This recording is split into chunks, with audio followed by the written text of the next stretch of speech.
E aí, você sabe o que é DOM? Bom no contexto de desenvolvimento front-end? Não sabe? Então vem comigo que nesse vídeo eu vou te ensinar. Olá, meus queridos alunos, vocês estão bom, né?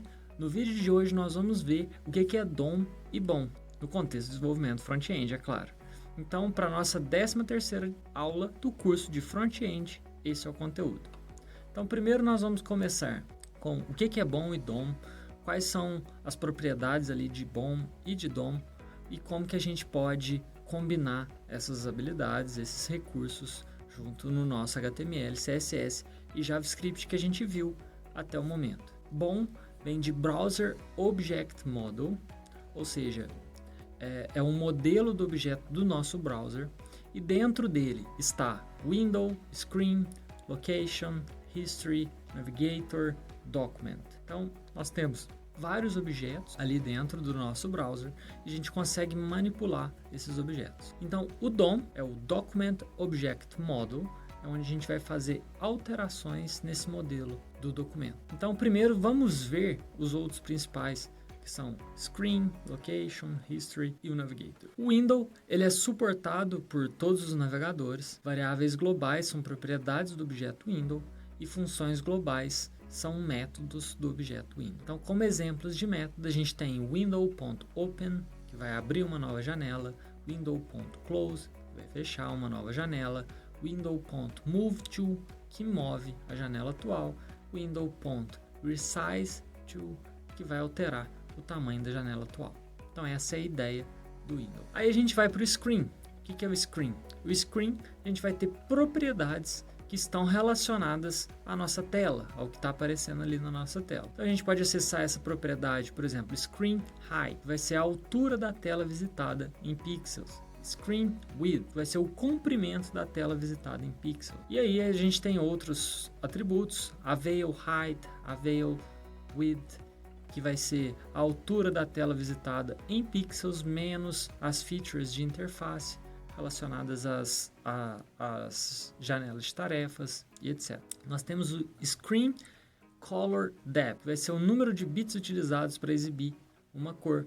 Nós temos o Screen Pixel Depth, que vai retornar a profundidade em pixels de uma tela. Passando para o Location, então o Location a gente consegue obter, por exemplo, qual que é o URL, né? Qual que é a nossa fonte única e direcionar o navegador para uma nova página.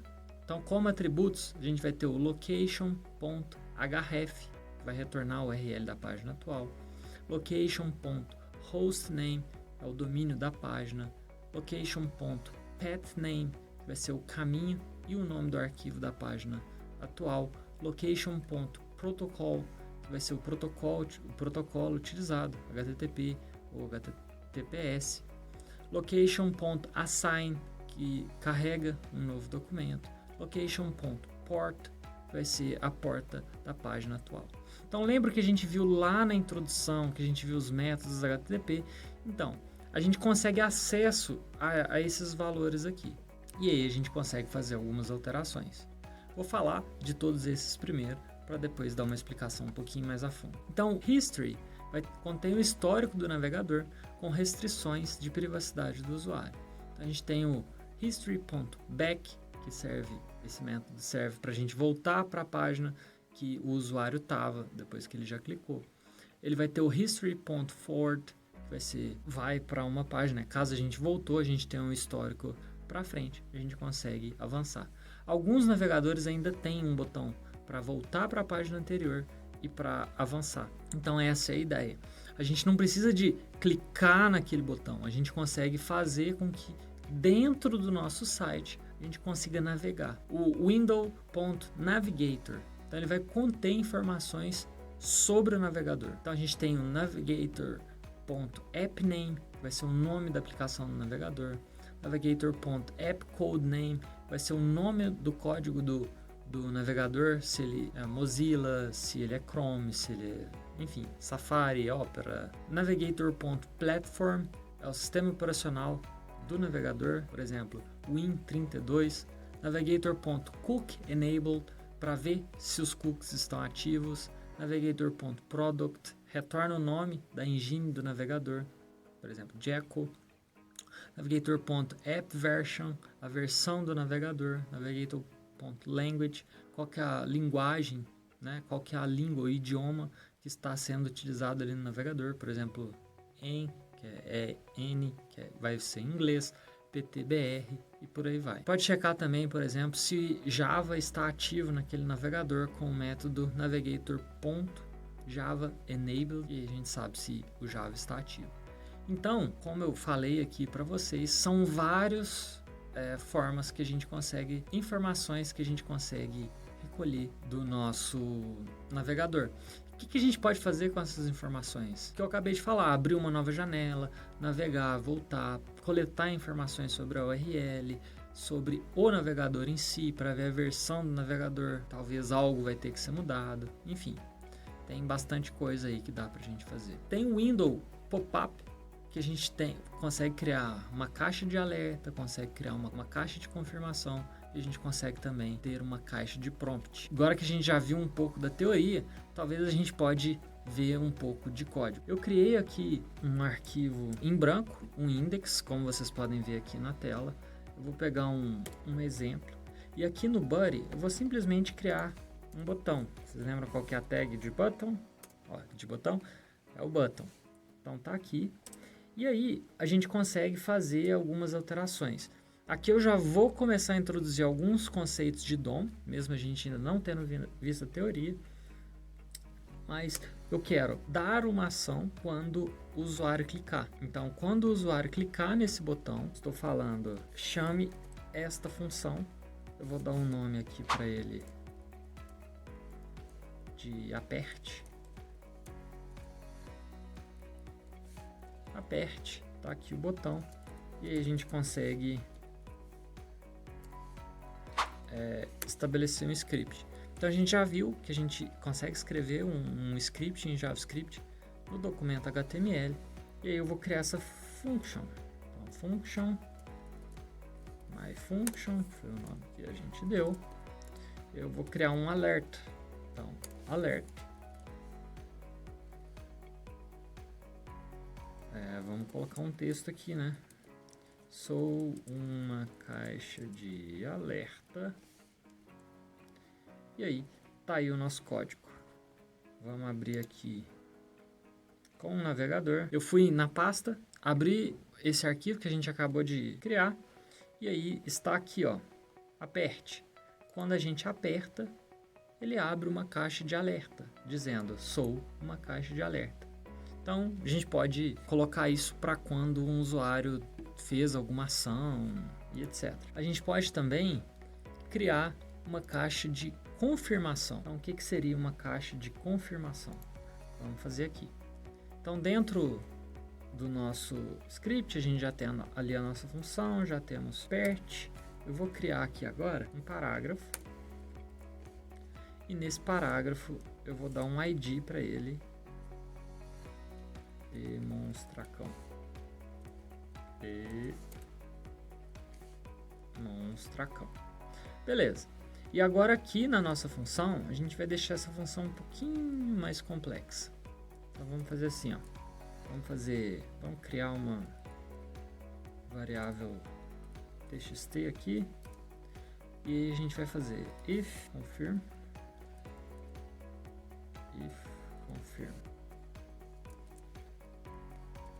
Clique no botão e a gente pode fazer um txt recebe você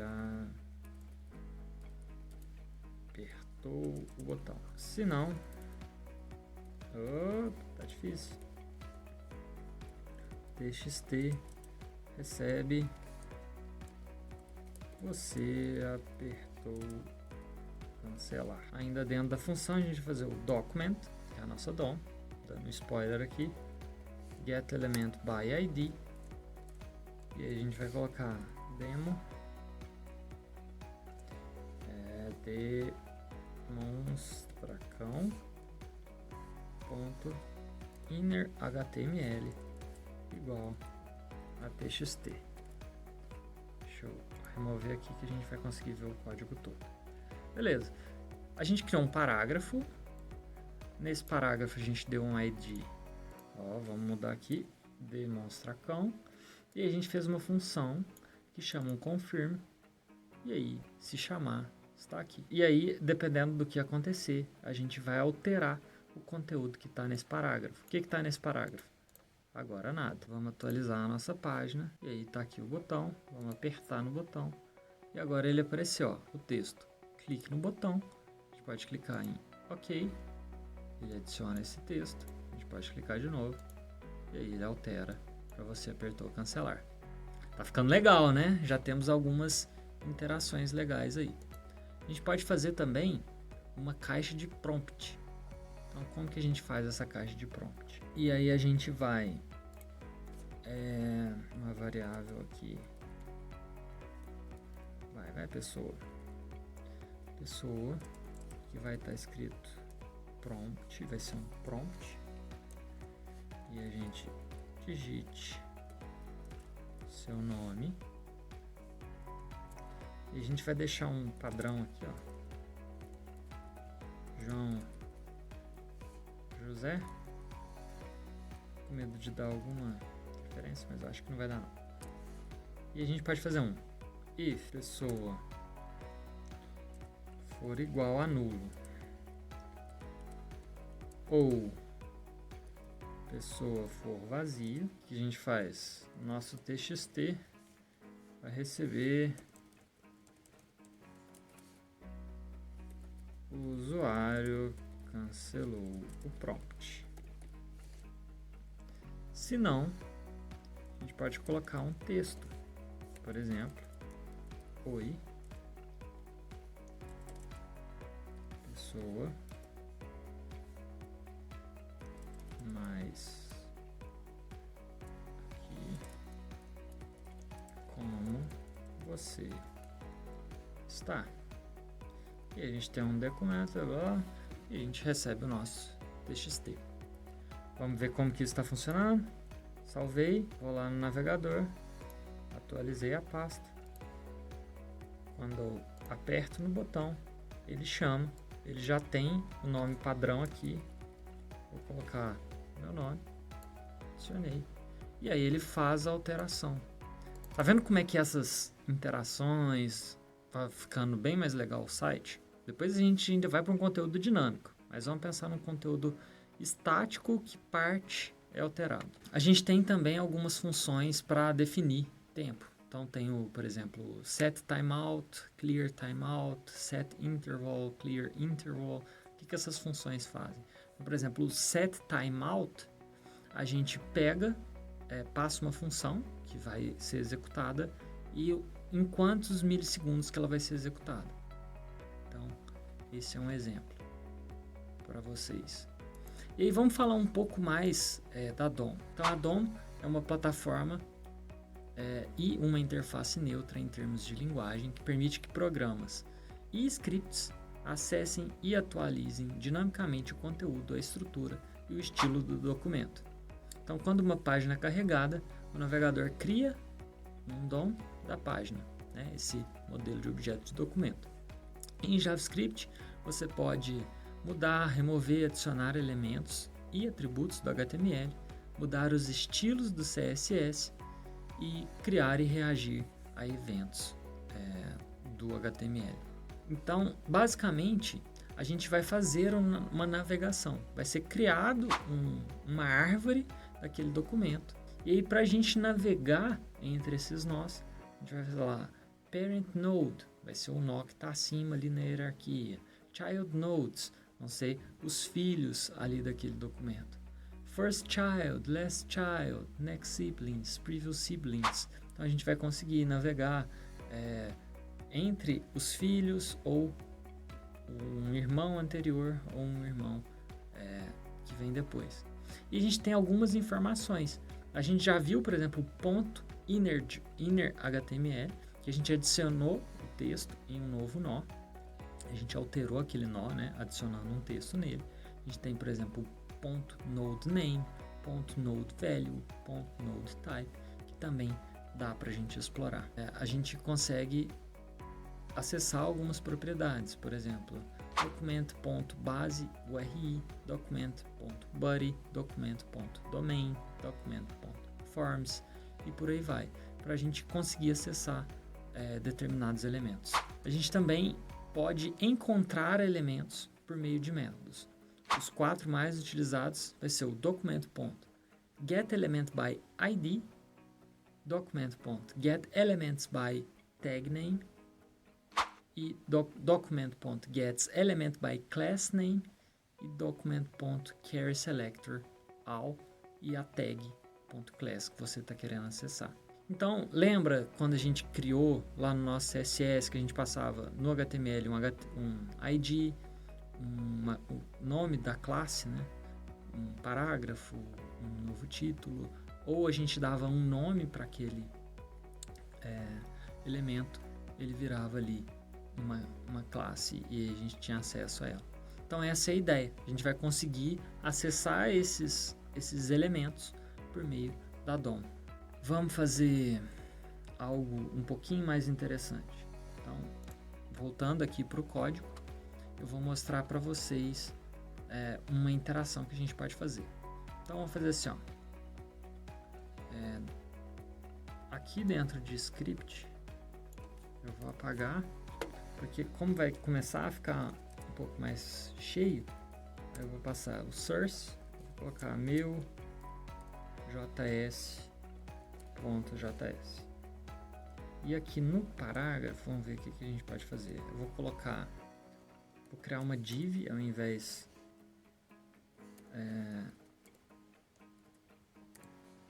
de ser um botão. Vou colocar alguns parágrafos. Deixa eu criar o texto primeiro, né? Meu primeiro parágrafo. Eu vou copiar ele. Vou colocar aqui segundo. Meu segundo parágrafo. Beleza. Vai sem acento mesmo. Vou voltar aqui e vou criar.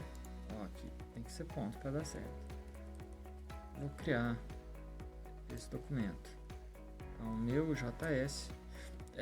Talvez não ficou claro, né? Mas vocês repararam que eu limpei aquele projeto e comecei um novo projeto aqui no VS Code. Não faz mal, não. E aí eu vou fazer um const principal que vai receber document.getElementById. Eu vou chamar aqui principal. Opa, tem que ser de fora. Vou copiar tudo aqui. Vou colocar aqui P. Aqui não vai ser pelo ID, vai ser getElementsByTagName, já que é o P. Aí aqui vai ser dentro de principal. E aí aqui eu vou colocar parágrafo. Então vamos entender o que a gente está fazendo até agora. A gente tem uma div. Essa div eu dei um ID para ela principal e ela tem alguns parágrafos. Então eu estou vindo aqui dentro dessa ID principal, estou pegando as tags P. A gente pode fazer algo aqui para ficar um pouquinho mais interessante. Document.getElementById. Vamos criar uma tag. O outro estava muito grande, então eu vou deixar aqui inner HTML para a gente adicionar. E a gente vai colocar o primeiro parágrafo index 0 dentro do principal